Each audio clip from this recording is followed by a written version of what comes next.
Ya, terima kasih Anda masih bergabung bersama kami dalam Market Review, pemirsa. Dan berikut ini akan kami sampaikan data untuk Anda terkait dengan realisasi investasi di Indonesia. Kita akan cermati trennya seperti apa. Ini dia seperti yang bisa Anda saksikan juga di layar televisi Anda. Kita akan cermati di kuartal kedua tahun 2025 ini yang baru saja dirilis oleh Kementerian SDM BKPM, di mana dari April 2025 kalau kita sandingkan di 401,5 triliun, kemudian di Mei 2025 465,2 triliun, kemudian di bulan Juni 2025 tercatat 477,7 triliun rupiah. Trennya naik terus dan sementara realisasi keseluruhan di sepanjang semester 1 sudah mencapai 942,9 triliun rupiah atau 49,5% dari target investasi di tahun 2025 ini. Dan selanjutnya kita akan cermati dari sisi komposisi penanaman modal asing dan juga penanaman modal dalam negeri. Kita akan lihat seperti apa nih investasi asing dan juga domestik. Ya, kalau kita cermati PMDN masih mendominasi 57,7% atau sekitar 275,5 triliun rupiah. Sementara untuk penanaman modal asing 42,3% atau 202,2 triliun rupiah. Nanti dia untuk komposisi PMA dan juga PMDN. Berikutnya, bagaimana dengan sebaran investasi di Indonesia? Ya, seperti bisa Anda lihat juga ini dia untuk wilayah Jawa, kemudian luar Jawa. Fokusnya nampaknya sudah mulai bergeser di Pulau Jawa 49,7% atau 237,5 triliun rupiah. Sementara di luar Jawa sudah 50,3% atau mencapai 240,2 triliun rupiah. Ini sejalan dengan upaya hilirisasi, kemudian penyebaran arus investasi dan penggerak ekonomi Indonesia dari Sabang sampai Merauke yang diharapkan tidak lagi terpusat di Pulau Jawa tapi bisa tersebar ke wilayah-wilayah lainnya di Indonesia. Dan selanjutnya kita akan cermati negara investor terbesar di Indonesia. Ini dari mana saja? Baik, kita akan cermati bersama. Ada Singapura ini yang menempati posisi pertama. Kita tahu juga Singapura memang menjadi hub investasi ya bagi negara-negara ASEAN, khususnya juga yang masuk ke Indonesia. Mencapai 33,3% atau 4,2 miliar dolar Amerika Serikat. Menyusul Hong Kong 18,6%, kemudian Tiongkok 14,4%, Amerika Serikat sekitar 8%, dan selanjutnya Malaysia juga masuk ke Indonesia 5,6%. Ini dia 5 negara yang menanamkan investasinya di Indonesia. Kita lanjutkan kembali perbincangan dengan narasumber kita, dengan Ibu Hardini, kemudian juga Ibu Hosiana. Baik, dengan mencermati beberapa data tadi yang sudah disampaikan, Ibu Hosiana, Anda melihat seperti apa sih pola investasi kita? Apakah memang sudah setara dan Indonesia saat ini apakah masih cukup seksi nih dari pandangan Anda begitu, terutama bagi kalangan investor global begitu, Bu Hosiana?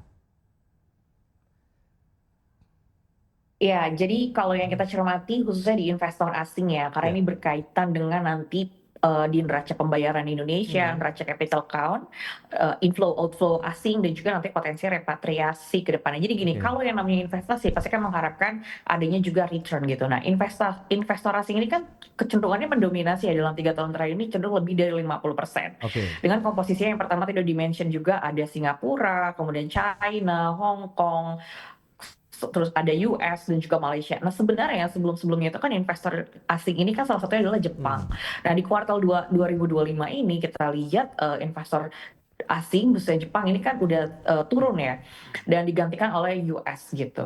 Nah, gini, kalau kita lihat tadi berkaca ke kestabilan makroekonomi ya, jadi sisi pandang ekonom adalah melihat kita lihat kan tadi dengan masuknya investor asing sendiri khususnya dari China di dalam hilirisasi ini kan kalau kita lihat juga dari neraca pembayaran Indonesia, data di Bank Indonesia tuh dari sisi kebutuhan falasnya juga kan cenderung meningkat. Nah, tadi dengan Jepang yang juga menurun kemudian digantikan oleh US ini kan juga arah ke depannya kan berarti dari sisi sistem pembayaran dan juga dari likuiditas falas ini juga perlu menjadi perhatian karena kan kita juga nggak mau ketika saat ini di short termnya itu positif namun di jangka panjang ini akan seperti apa gitu Oke. dalam arah dari tadi kestabilan makroekonomi secara keseluruhan ya walaupun kalau nggak diinvest sekarang ya bagaimana nanti mid to long term-nya. Karena sebenarnya gini, yang namanya investasi langsung ini tidak serta-merta tertransmisi menjadi pertumbuhan ekonomi.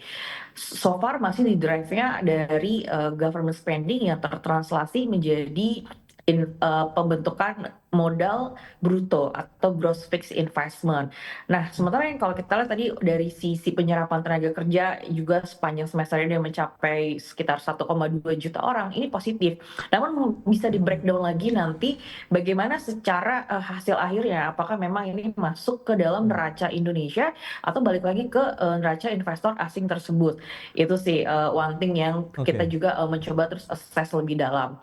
Terus apakah Indonesia masih cukup seksi di mata investor? Harusnya iya, karena di-mention juga Indonesia dengan populasi keempat terbesar di dunia, kemudian juga dengan populasi yang masih muda, usia produktif yang kalau sekarang kan milenial dan Gen Z kan yang komposisinya secara demografi itu mendominasi penduduk Indonesia, ini bisa dibayangkan market yang sangat besar. Oke. Jadi pastinya investor asing khususnya dari negara Asia pasti akan berlomba-lomba untuk datang ke Indonesia.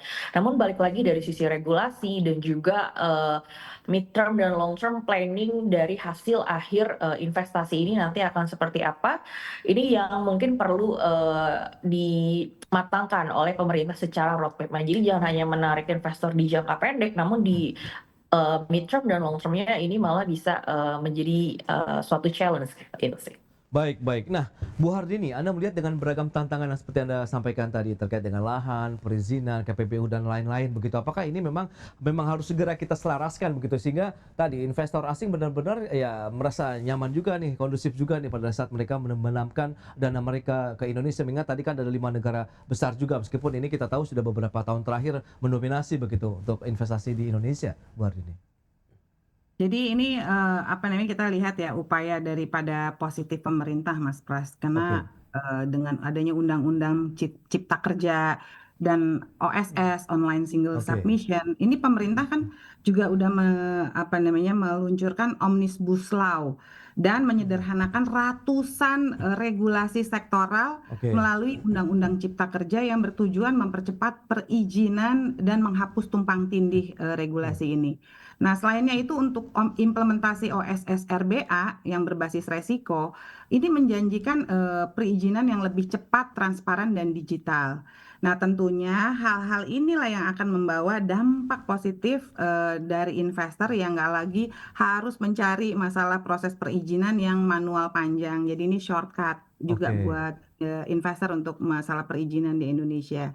Nah, tentunya dalam hal ini masalah fasilitas insentif dalam investasi itu juga sangat menyokong percepatan di investasi.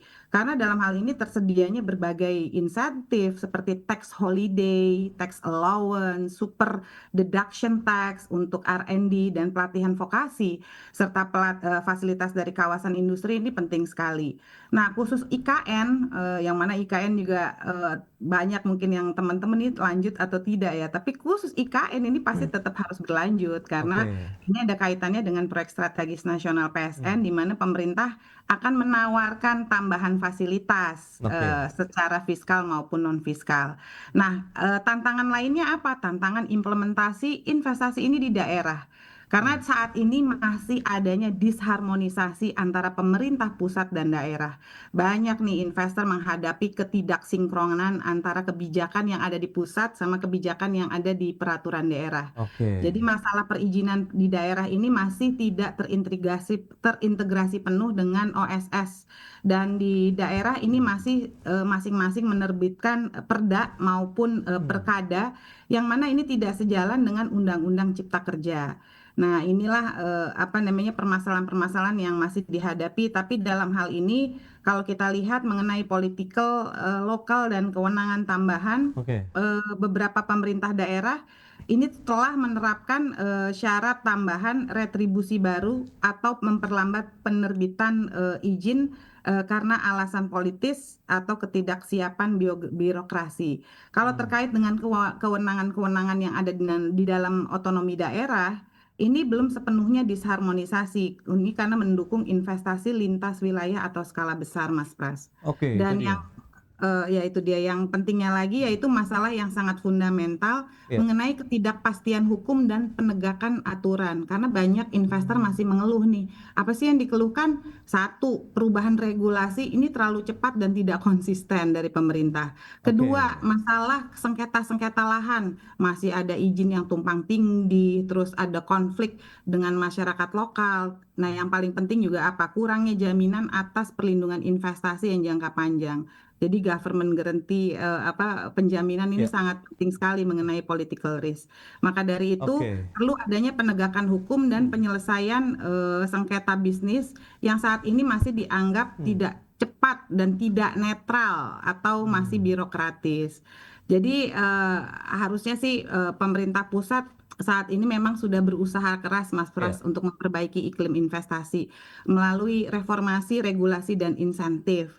Tapi tantangan utama masih berada dalam tatanan implementasi di daerah dan kepastian Baik. hukum dan konsistensi dalam kebijakan. Ya, ini dia nih PR yang memang harus segera dituntaskan. Lantas solusinya, strateginya seperti apa, Bu Ostiana dan juga Bu Hari ini kita bahas lagi di segmen berikutnya. Kita akan jeda dulu sebentar. Dan pemirsa, pastikan Anda masih bersama kami.